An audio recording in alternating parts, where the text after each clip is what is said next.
എല്ലാവരുടെ മുമ്പിൽ വെച്ച് ദേവേനി പറയാണ്, നയനയും നവിയും ഇനി മുതൽ അനാമികയുടെ ജോലിക്കാരികളായിരിക്കുമെന്ന് പറയുന്നു. ഇത് കേട്ടുടനെ പൊട്ടിത്തെറിച്ചുകൊണ്ട് മുത്തശ്ശൻ ചോദിക്കാണ്, നീ എന്താ ദേവേനി പറഞ്ഞത്? നയനയും നവിയും അനാമികയുടെ അടിമകളായിരിക്കുന്നോ?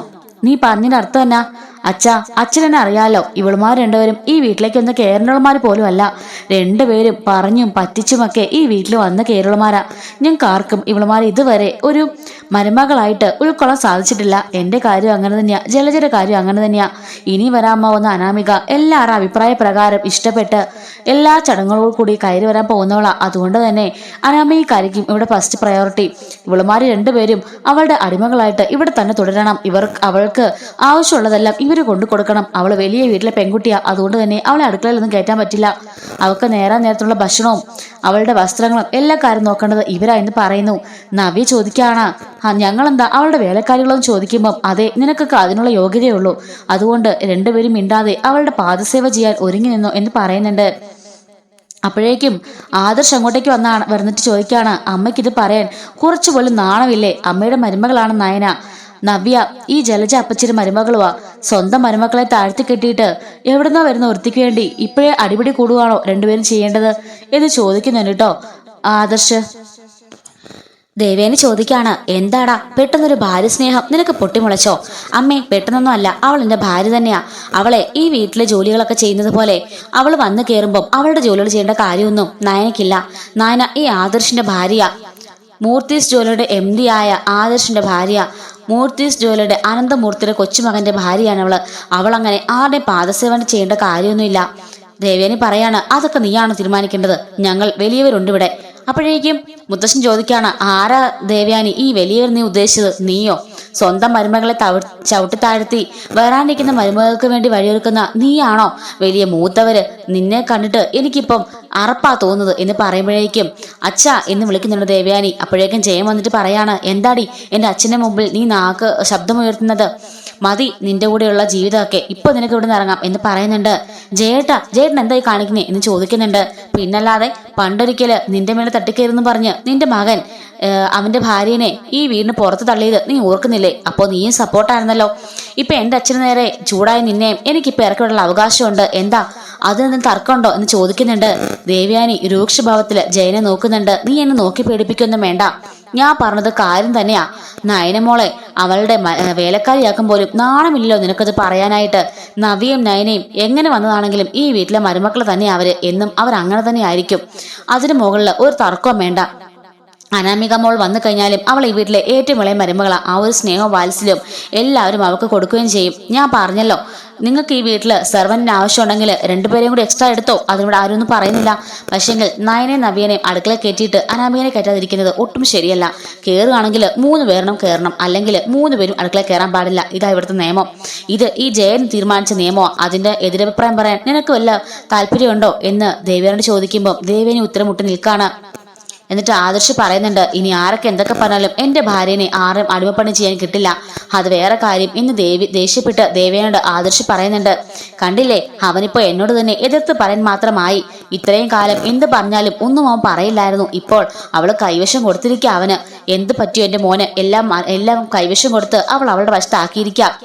അപ്പോഴേക്കും ആദർശ് പറയുന്നുണ്ട്, അമ്മേ, ഒരാളെ കുറിച്ച് നല്ലത് പറയാനോ അവരുടെ വശം പിടിക്കാനോ അവർ കൈവശം തരേണ്ട ആവശ്യമില്ല. അവർ നല്ല പ്രവൃത്തികൾ കണ്ട് അത് മനസ്സിലാക്കിയാൽ മാത്രം മതി. ഞാൻ ഇതുവരെ അങ്ങനെ പെരുമാറിയിട്ടുള്ളൂ. നയനയുടെ സ്നേഹവും അവളുടെ ആത്മാർത്ഥതയൊക്കെ സത്യമാണെന്ന് തോന്നിയത് കൊണ്ട് മാത്രമാണ് ഞാൻ അവളെ സ്നേഹിക്കുന്നത്, അല്ലാതെ വേറൊന്നും കൊണ്ടല്ല എന്നൊക്കെ പറയുന്നുണ്ട്. അവൾ എന്നോടൊന്നും പറഞ്ഞു തന്നിട്ടുമില്ല. അമ്മ അവളോട് ചെയ്യുന്ന ക്രൂരതകൾ പലതും അവൾ ഒന്നും എന്നോട് പറയാറില്ല. അമ്മ അവളെ ഓരോ ദിവസം പറഞ്ഞതൊക്കെ ഞാൻ അറിയുന്നുണ്ട്. പക്ഷെ ഒന്നും അവൾ പറഞ്ഞിട്ടല്ല, അവൾ ഒരിക്കലും പറയത്തുമില്ല. അമ്മേനെ കുറ്റപ്പെടുത്തി അവൾ ഒരിക്കൽ പോലും സംസാരിക്കുന്നുമില്ല എന്നൊക്കെ പറയുന്നുണ്ട്. ആരടാ നിന്റെ ഭാര്യയാണോ ഇങ്ങനെയൊക്കെ പറഞ്ഞ് നിന്നെ പഠിപ്പിച്ചു വിട്ടത്?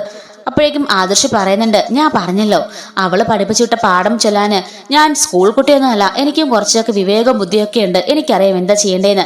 അവളുടെ കൂടെ ഞാൻ പുറത്തു പോയാലോ, അവൾക്കൊരു സമ്മാനം മേടിച്ചു കൊടുത്താലോ, അവളെ കൊണ്ട് എന്ത് ചെയ്യിപ്പിച്ചാലും അമ്മ അതിലൊന്നും ഇടപെടേണ്ട കാര്യമില്ല. അവൾ എന്റെ ഭാര്യ.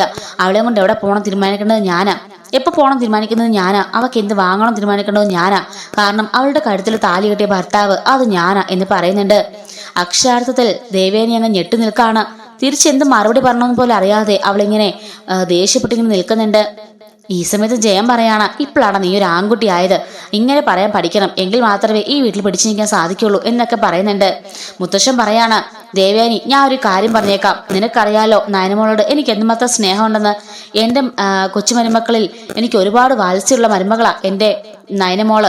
നവീനെ ഇഷ്ടമില്ലെന്നല്ല, പക്ഷെ എന്നോട് ഒരുപാട് സ്നേഹവും എനിക്ക് ഒരുപാട് കടപ്പാടും ഉണ്ട് എൻ്റെ നയനമോളോട്. അതുകൊണ്ട് ഇനി മേലാൽ നിന്റെ വായിൽ നിന്നും ആ വർത്താനം വന്നു പോയേക്കരുത്. എൻ്റെ മോള് ഇവിടുത്തെ വേലക്കാരിയൊന്നും അല്ല.